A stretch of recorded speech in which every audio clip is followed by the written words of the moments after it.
All right, hello everybody. My name is Ryan McGowan, and we're going to do a little bit of a real short tour here of the Barton Nature Area. And so I'm with the City of Ann Arbor, and we're going to talk about this park. This is a municipal park that is paid for with your guys' taxpayer dollars. And so if you guys are just wandering around Ann Arbor and looking for something to do, this is a really great place to come spend your time. Cool thing about this park right here, this is in my opinion, this is one of the most scenic and historically important parks in the City of Ann Arbor. And so the City of Ann Arbor, we have a mission, and we're trying to continue the intelligent use of all of our municipal resources. So we really want people to come and use these parks as something more than just a place to have your dogs go to the bathroom, you don't pick it up or something like that, right? And so we want people to really be able to connect with the history of the place. And so this park, this whole park, the entire purpose of this park centers around the Huron River. And so if you want to look, if you look all the way over there on that side, all the way over there, you can see this is the start of the Huron River. It goes all the way back up, and we get back in the frame for you. So this starts all the way back up in there, comes all the way down through this pond here, and then down to the dam. And so the Huron River has been something that has been used since before settlement in Ann Arbor as the main thoroughfare. The Huron Indians used to use it to travel down all the way downstream to the Lake Erie, so they could trade with the other Native American tribes and also with the French. And so this has been a thoroughfare for a long time. And so our history in Ann Arbor, the history where the City of Ann Arbor starts connecting with this area, is in 1905. And so if you look behind you here, you see all these big mansions. This is Barton Hills. This is the most wealthy area, wealthy neighborhood in the state. We have a couple former governors that live up in here. This is by far the wealthiest. And so this starts in 1905. This was bought. This whole landscape around you was bought by Detroit Edison. And so you've probably heard of Detroit Edison. They're always driving around in our neighborhoods with these big trucks, and they're trying to fix our electricity. And so the General Detroit Edison, their president, his name was Alexander Dow. Alexander Dow, he bought all this land up here with this company. They leveled behind these hills. There's farmland, and they built a bunch of farms. It's called the Detroit Edison Farms. And these hills, they couldn't develop these hills into farms, mainly because if you look at like a 70-degree hill, you're not going to want to drive a tractor down that into the river. It's going to be dangerous. It's also swampy. So what they did is his plan. He had this magnificent plan. He wanted to build. He built his called Brushfield Manor up in there. I don't know if it's still there today, but he wanted to develop it as like the scenic spot for the executives of the Detroit Edison Company. And so they hired the Olmsted brothers. And the Olmsted brothers designed Central Park. And so the Olmsted brothers, if you're familiar with Central Park, it's in New York. They developed that swampland into that beautiful park we have today. And so this big hill here, if you wanted to move into this neighborhood, you'd have to work with the Olmsted firm so that your house would follow the contour of the hill. This was in 1915. This hill was completely barren. There was no trees. And so as you can obviously see today, the people who moved into this area, they put a lot of pine trees up in here, and they wanted to make it look very sort of natural. They wanted to get back to nature and have sort of this like resort spa sort of thing. And so Alexander Dow, he had this lake, this pond was here, and what he wanted to do is he wanted to build a beach for the people who worked for his company to come and enjoy the beach in the city of Ann Arbor. They wanted to build a beach on the other side. They had a sailing club. They wanted to build over on these heights over here. They wanted to build a big hotel so that people could come and enjoy the scene up in here and enjoy all this stuff, right? And so today there's that sort of whole movement, that whole really high-end movement with Detroit Edison kind of collapsed in the Depression. But today people still use, we have our fishing dock here. People still use this. This is still a very very important place for kayakers, and especially for the Michigan rowing team who use Argo Pond that's formed by another dam downstream, the connecting dam. People actually come all the way down from Dexter on boats, come up on this portage.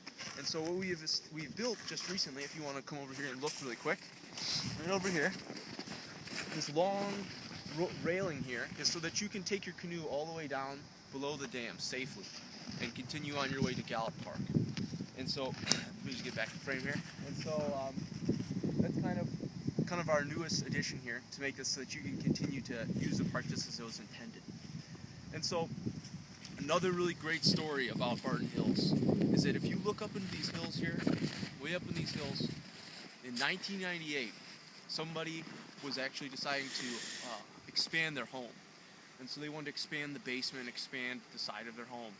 And so they hired a bunch of contractors to come and dig up the earth so they could see, they could expand their home. And these contractors started digging up the earth, they're out there digging, and they actually dig up a tomb, an ancient tomb.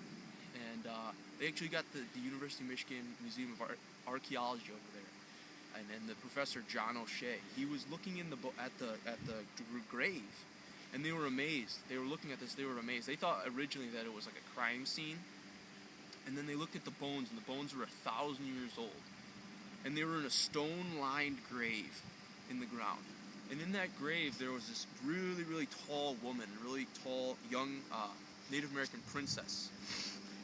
And this Native American princess, when she passed away, she was young when she passed away, and it must have been a tragedy for their people because they buried her this really intricate way with a lot of goods. And so this was very strange because generally, according to people's knowledge of the natives that lived in this area, they used to expose their dead on a rack and let them be returned to nature. So this was kind of a strange thing. So it's kind of a really interesting story. And it happened right up in this hill, right up in these hills where we're standing. About 1,000 years ago, there was some kind of an ancient, nobility that was walking these hills. And so it's kind of a funny story because today we have some of our extreme elites living up in here, and it's kind of a recurring theme. And so the real centerpiece of this park is this dam over here. If you could take a look. This dam right here, this was built in 1912.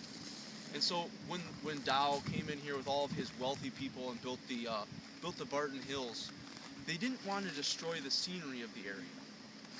And so what they did is they wanted to kind of keep the beauty of it going. So what they did is they hired the actual dean of the architecture school. His name is Emil Lorch. He actually gave his name to Lorch Hall. Emil Lorch, he worked and designed this building here in 1912, 1913 is when it was about completed. And it was the first in a long chain of dams that goes all the way down into Belleville and Ford Lake that was developed by Detroit Edison. To kind of, they mainly did it, they did it to develop hydroelectric power for the area, but they mainly did it to cut out the competition. It was a real scramble to see who could control the resources, and so Detroit Edison won, and they built all these dams. This is the first one. And so today, it's not really, they never really made a huge amount of money with the hydroelectric power, and we'll get into that in a minute. But the interesting story about this is in the 1980s, you see these locks. If you look over here, you can see the locks that run along the dam. What happened was in the 1981, maybe there was a guy in there, maybe not. Somebody bumped, something happened. All of the gates opened up and the water poured out. A huge surge of water poured out and went down. And so downtown Ann Arbor's that way. And we have Argo Dam leading into downtown Ann Arbor. This surge of water washed right over the top of Argo Dam. And it was in the summertime. There was a lot of people who were enjoying their day and having a nice day down in Island Park. And suddenly this wall of water comes and cuts them off, and they're trapped on the island. And so people had to form a big long chain and hold each other's hands, and they had to go and rescue these people on the island. It was a very amazing sort of story that happened at that time. And 2 people actually got sucked into the river, and they got sucked into Argo Dam, and they went through the dam, but they survived, and it's sort of a miracle that happened, right? Kind of a fun story. And so when you come to this park, when you come here, you're actually part of this community. And so what's going on right now is there's a discussion between environmentalists and between city planners about what they want to do with these dams. These dams we're not really reliant on these dams for electrical power. And so there's a lot of environmental people who want to return the Huron River to how it was when these Huronian Indians, or those princesses, were cruising down here to go trade in the lakes. And so they want to tear out these dams and return it to how it is, because we're getting a lot of erosion. The city planners, and also if we tear out the dams, the U of M is not going to be able to do their rowing classes. So there's all these different sort of factions that are involved. city planners, they want to keep the dams here because they're a redundancy. In 1980, this dam was recommissioned as a hydroelectric dam. It kind of fell into disrepair, and so now it is generating electric power. What happened in 2003 is we had a blackout in basically all of the Midwest, and if we didn't have these hydroelectric dams as a redundancy, we would have had a much harder time with our utilities, with our water cleaning systems. They're maintained with generators, but they only have a certain amount of time that they can run. So there's all these different factors. So when you come to this park and take in the sights, you're gonna kind of become part of this community, and you can decide. You can kind of join whichever side you want to be on of this issue of whether or not you think we should have this big lake that's artificial here, that is kind of part of this old aristocracy that lived in the area, or whether or not you want to return it to exactly how it was in the ancient times. So I hope you guys had a great time. Do you guys have any last questions for me? Any questions? All right, well, I hope you guys enjoyed yourselves. And so if you continue through the park, I suggest being very careful if you're to go on the dam. It's very icy. I also suggest probably going down the canoe portage instead of the stairs. The stairs are not safe today. And so I hope you guys have a really great day, and thanks for coming on our tour.